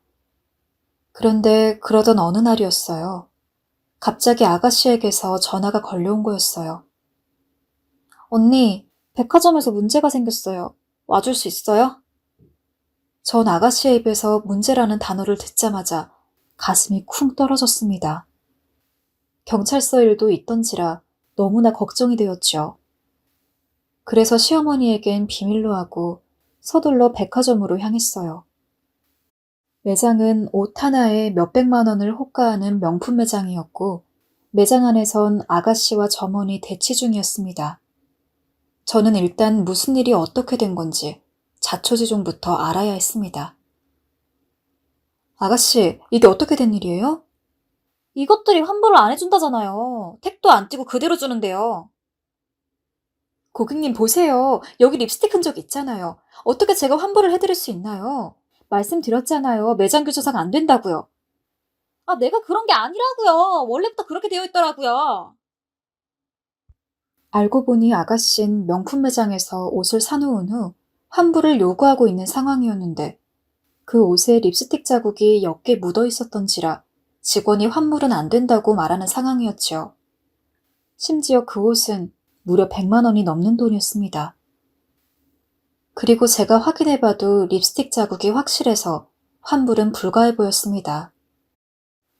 전 너무나 창피한 마음이 들어 급격히 매장 직원에게 죄송하다고 말한 뒤 다시 이 백화점에 오지 않겠으니 선처를 부탁한다고 하고 아가씨를 대신해서 몇 번이나 고개를 조아렸습니다. 그리고는 억지로 끌고 가다시피 아가씨를 데리고 밖으로 나왔습니다. 마음에선 분노가 일었어요. 정말 때릴 수만 있다면 그러고 싶을 정도였습니다. 하지만 아픈 사람이다 생각하며 참고 있었습니다. 그런데 그때 아가씨가 그러는 거였어요. 언니, 나 술 좀 먹고 들어가게 돈 좀 줘요. 그 말의 순간 저는 피가 거꾸로 솟는 기분이 들었습니다. 그리고 정신을 차렸을 땐 짝소리와 함께 아가씨 뺨이 돌아가 있었습니다. 아가씨는 제게 맞은 뺨을 부여잡고 절 노려봤습니다. 전 당황한 얼굴을 숨기지 못했어요. 그리고 뭔데 자기를 때리냐는 말이라든지 온갖 원망의 말이 날아올 거라 생각했지만 아가씨는 그냥 돌아서 버렸습니다. 저 역시 제가 한 행동을 후회했고 내가 무슨 짓을 한 건가 싶었지만 시간을 되돌릴 순 없었어요. 그 후 전 아가씨의 병이 더 심해질까봐 두려웠고 그래서 제 아이에게도 아가씨 곁엔 가지 말라고 당부를 해두었습니다. 그런데 그러던 어느 날 제 생각을 완전히 뒤바꿔 놓은 사건이 일어났어요. 딸아이가 저한테 묻는 거였습니다. 엄마, 왜 고모랑 놀면 안 돼요? 그게 고모는 많이 아픈 사람이거든. 우리 소연이 다치게 할 수도 있으니까 가면 안 돼. 고모 나 안 다치게 하는데? 나 고모랑 놀 때가 제일 재밌는데. 어? 고모랑 놀 때가 제일 재밌어? 응. 엄마랑 할머니 없을 때 고모가 나 비행기도 태워주고 종이 접기도 해주고 내 고민도 들어준단 말이야. 엄마는 바빠서 그런 거 못 해주잖아. 고모가 그랬어? 딸아이의 말은 충격적이게 다가왔어요. 저는 한 번도 아가씨가 제 딸과 놀아주고 있다고 생각하지 못했습니다. 둘이 같이 있는 모습을 보긴 했지만 항상 방문을 닫고 있었기 때문에 뭘 하는지 알 수 없었어요.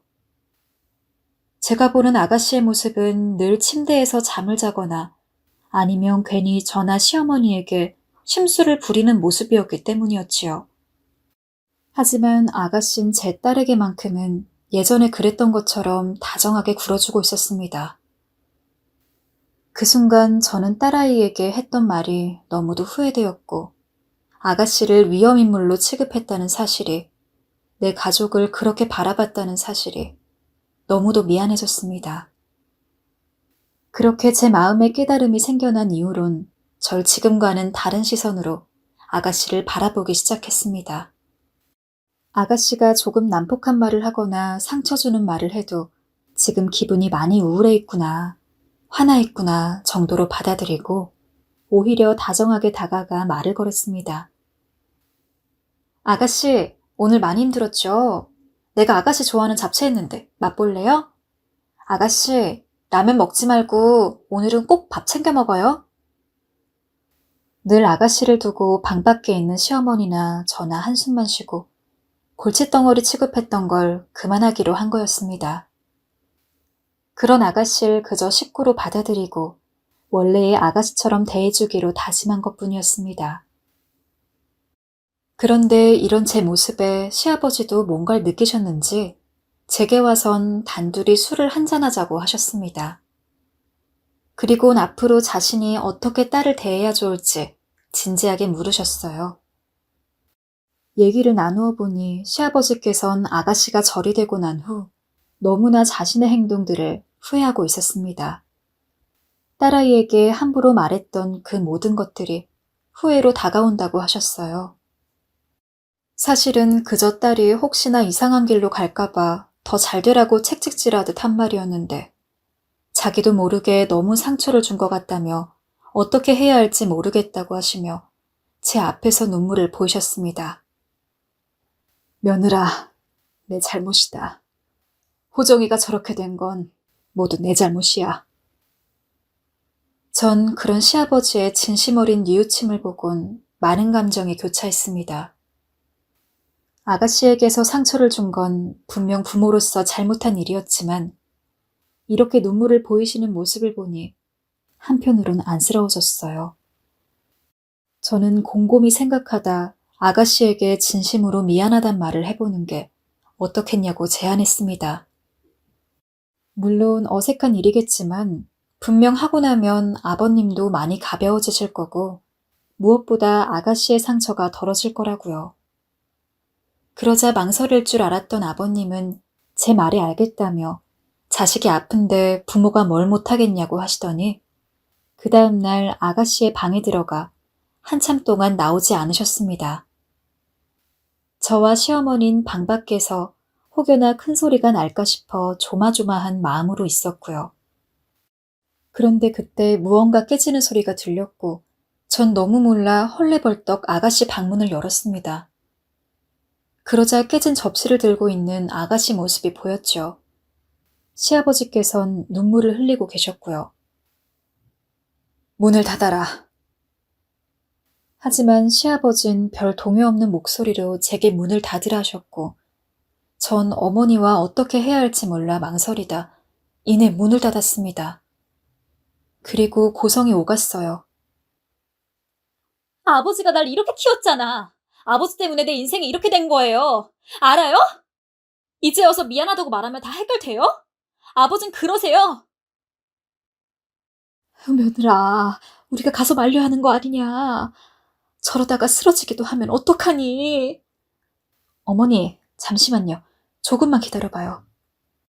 어머닌 전전긍긍해하며 걱정했지만 전 왠지 모르게 싸워야 이 갈등도 해결될 것 같다는 생각이 들었습니다.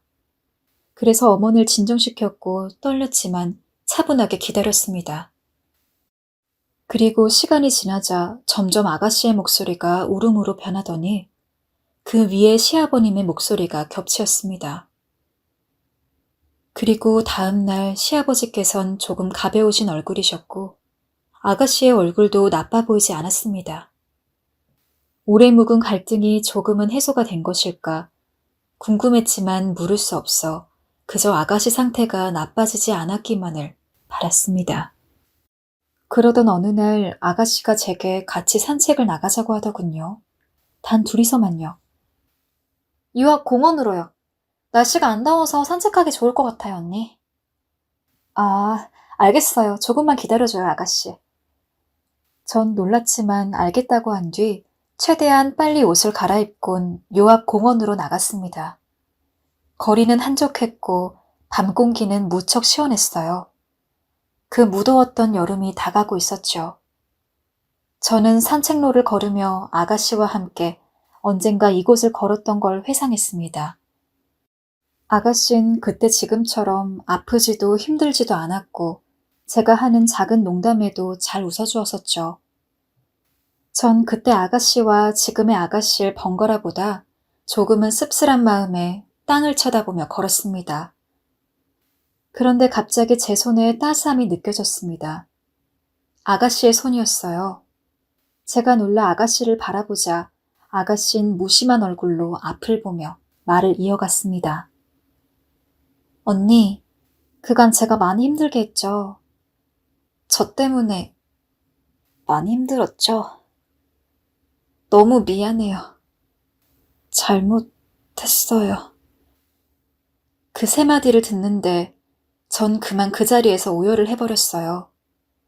그리고 신우이를 꽉 안아버렸습니다.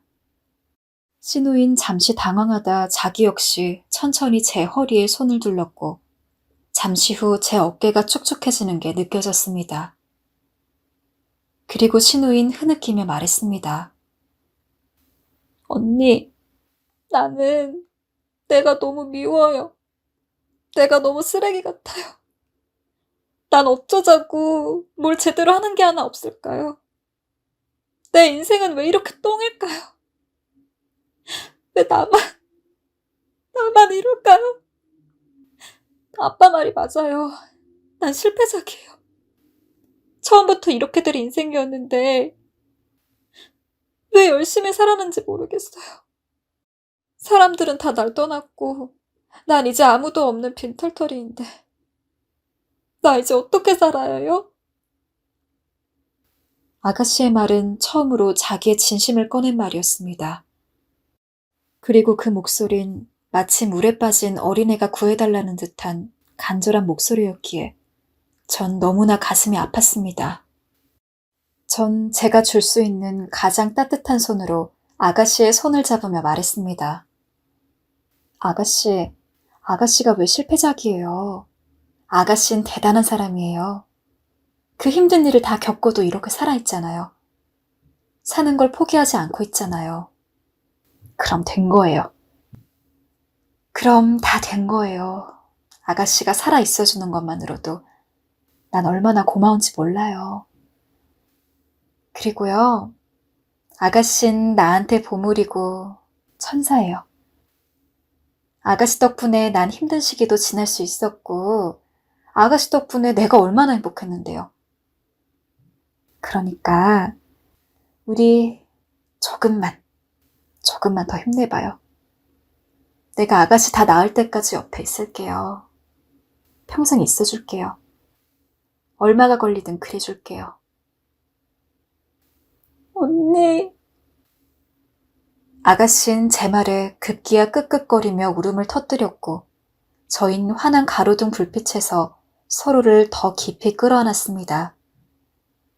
그리고 아가씨도 저도 지금껏 서로 나누지 못했던 이야기를 나눴습니다. 그 시간은 참으로 저희가 서로를 진정으로 알아가는 시간이었던 것 같습니다. 그리고 그 뒤로 아가씨는 무엇보다 본인이 나아지기 위해 많은 노력을 하기 시작했습니다.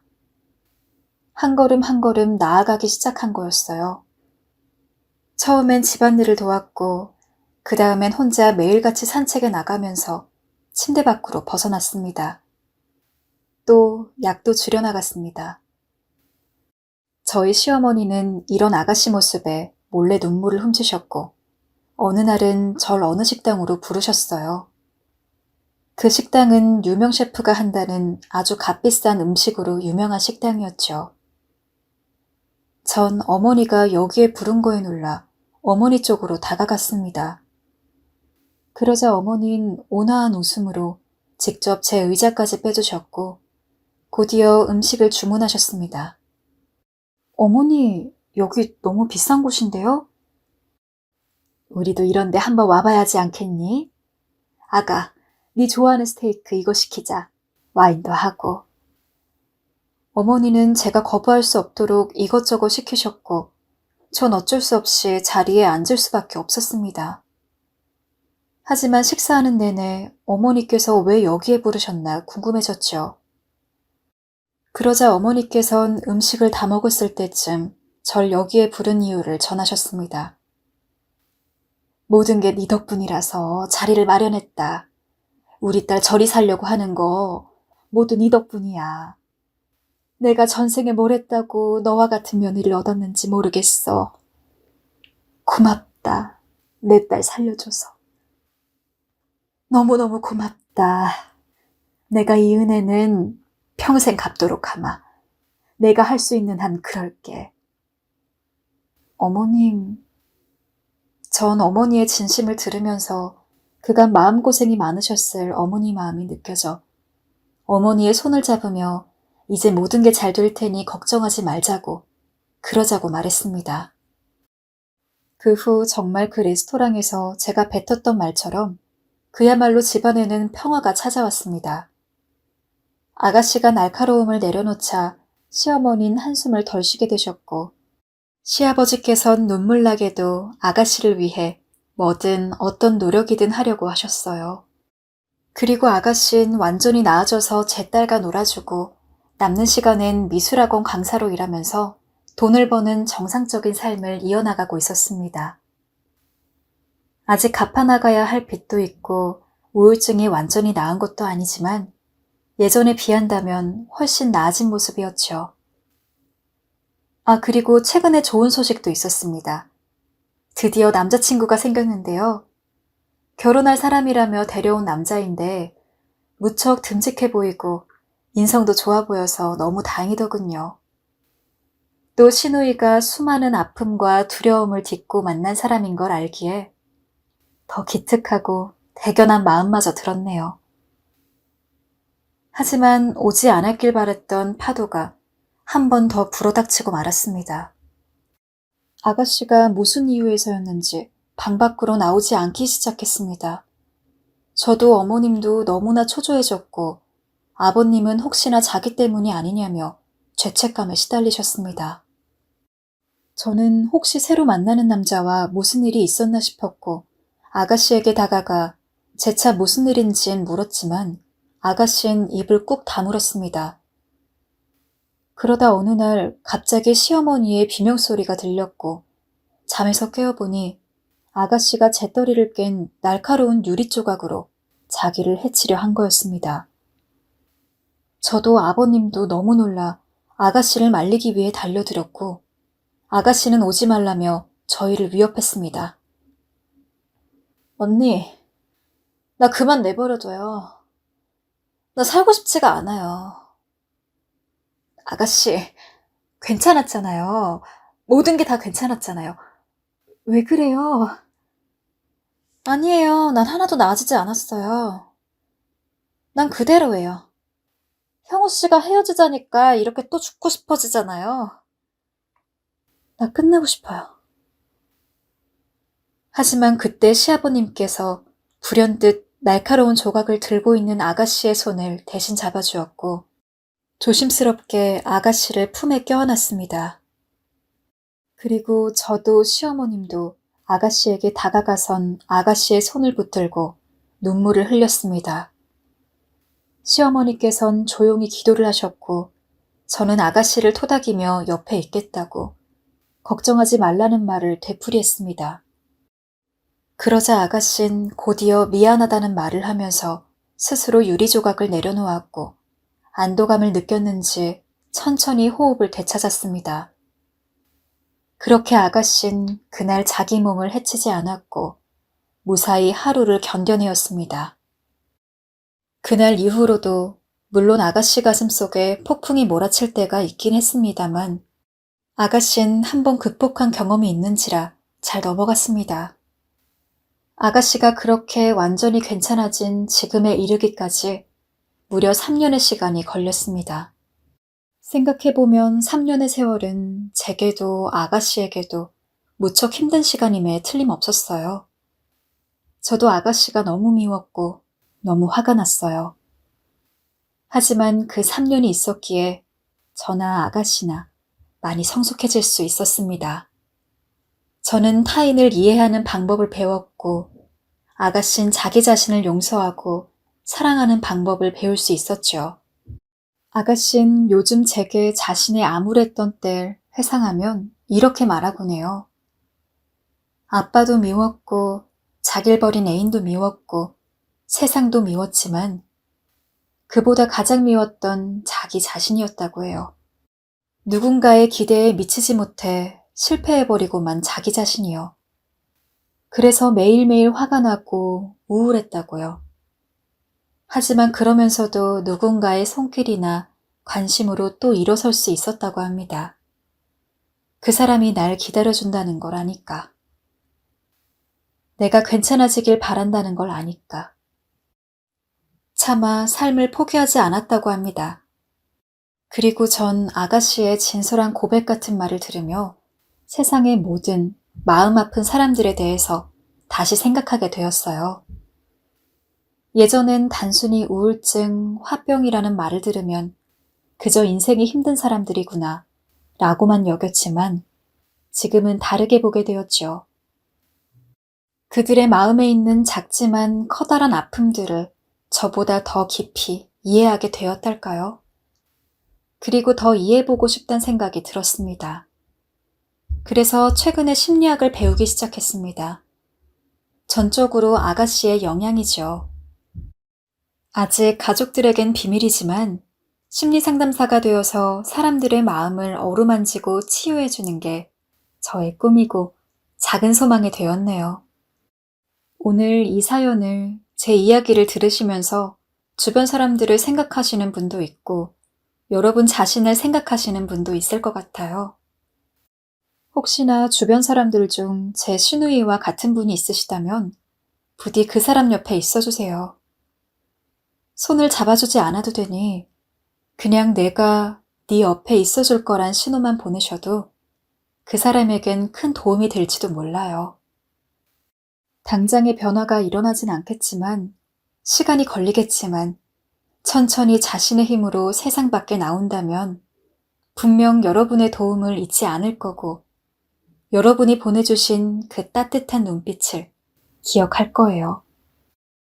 또 혹여나 마음이 아직 낫지 않으신 분이 있다면 그래서 밤에 잠 못 드시는 분이 있다면 그저 여러분 자신을 조금 더 믿어주시고 나아지지 않으셔도 괜찮으니 그저 사람만 달라고 말씀드리고 싶네요.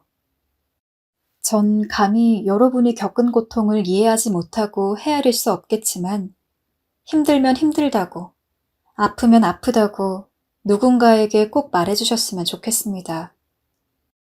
그렇게 도움을 요청하다 보면 분명 누군간 당신의 손길을 잡아줄 거고 그러다 보면 조금씩 이 깊은 어둠에서 벗어날 방법도 분명 생길 테니까요.